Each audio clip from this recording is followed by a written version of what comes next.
गंदम की पैदावार भाई साहब पहले ही कम है, तो माहिरीन तो ये कहते हैं कि चंद माह बाद मार्केट में गंदम ढूंढने से भी नहीं मिलेंगी।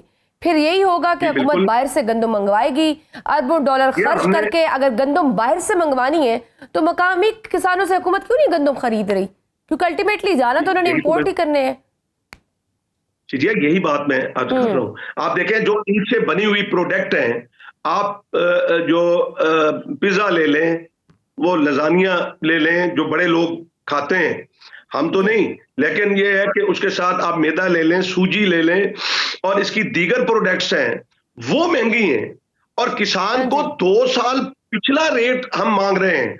हम कोई नया नहीं कह रहे, हम कहते हैं कम से कम हमें नुकसान ना हो, पिछला रेट ही दे दो। आप पिछला रेट दे दें। दुहाई रब की कि खुदा का वास्ता है कि ये इस तरह ना करें। देखें, ये समझ रहे हैं कि हम शायद ये जो स्कीमें हैं ये तो इस तरह है चला रहे हैं ज़राअत को, जिस तरह कोई ये जो अपना गरम मसाले वाली कंपनियां नहीं होती या कोई अपना करियाने की कंपनियां होती हैं और वो इंसेंटिव देती हैं कि आप इतना माल बेचोगे तो आपको कार दे देंगे, आपको इतना। आज उस्मा बुखारी साहबा की जो प्रेस कॉन्फ्रेंस थी, वो तो कह रहे थे हमने किसानों को हक दे दिए, सुने कि हम फर्स्ट सेकंड प्राइस रख दिया।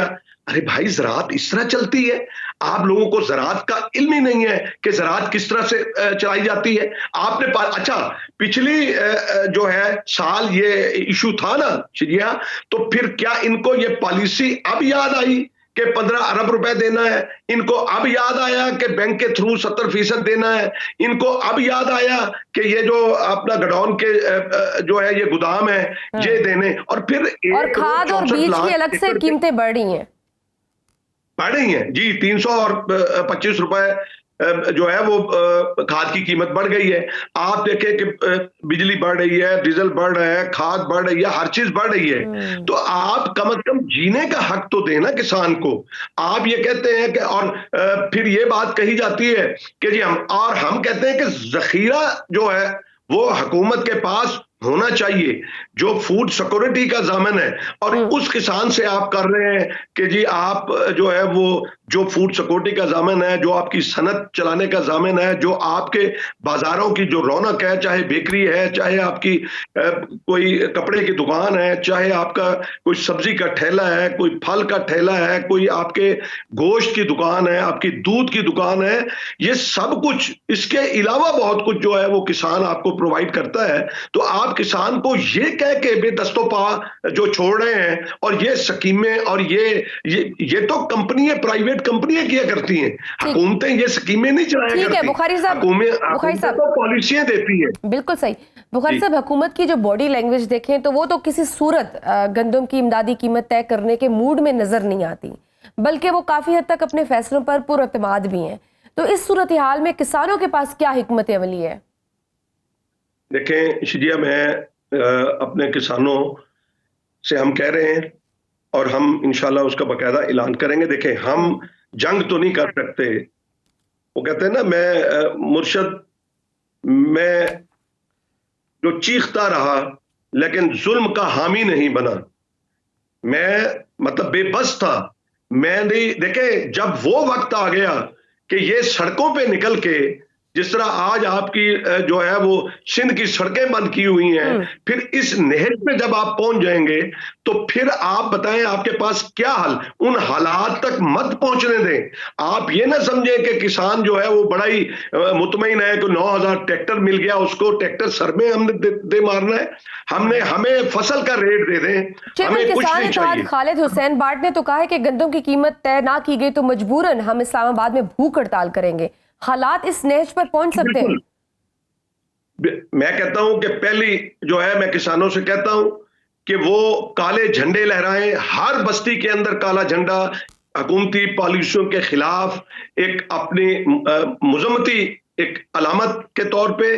दूसरा जो है वो हर जिले में हम भूख हड़ताली कैंप लगाएंगे। तीसरा हम ट्रॉली मार्च, ये गंदम से फारिग हो जाए, वो हम इंशाल्लाह ताला निकालेंगे। हम आराम से नहीं बैठेंगे। हमारा हक छीन लिया, हमारे बच्चों की रोजी रोटी छीन ली, ना हम अच्छा इलाज दे सकते हैं अपने बच्चों को, ना अच्छे कपड़े पहना सकते हैं, ना अच्छी तालीम दिलवा सकते हैं। आप आके हमारे देखें तो सही कि किसानों के हालात क्या हैं हमारे। तो कम से कम प्राइवेट सेक्टर को भी चाहिए कि तो कोई होश हम देख रहे हैं सीएम हाउस के बाहर भी कोई धरना और इस तरह की चीजें। बिल्कुल देखें मैं अभी भी आपके सामने माल रोड पे अगले दिन मैं वहां से गुजरा हूं तो वो बंद थी।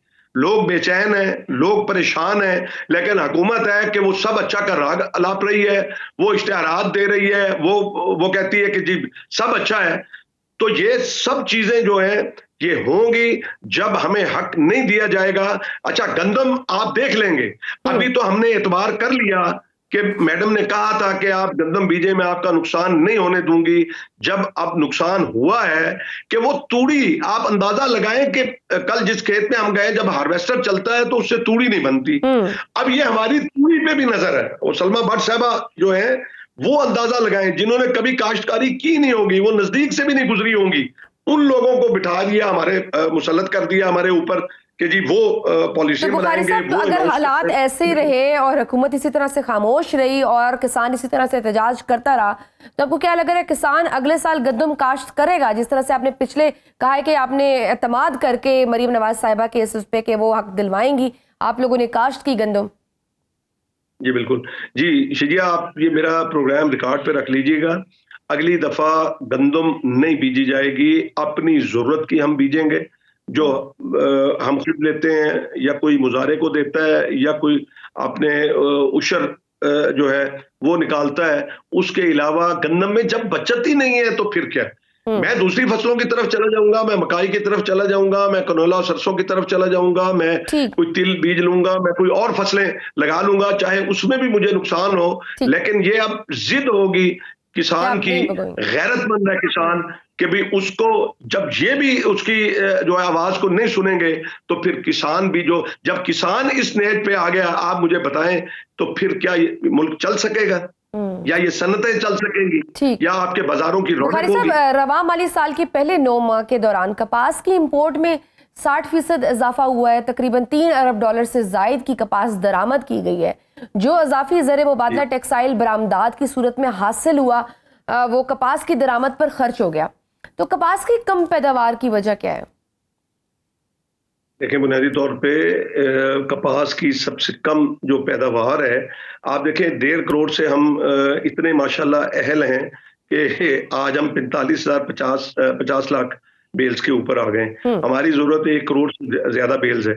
आप फिर ये देखें कि इसके ऊपर जो है वो कोई पेस्ट का हमला होता है, हमारे पास रिसर्च नहीं है, हमारे पास बीज अच्छा नहीं है। आपका नेबर कंट्री इंडिया जो है वो 80 लाख से 4 करोड़ बेल्स के ऊपर पहुंचा।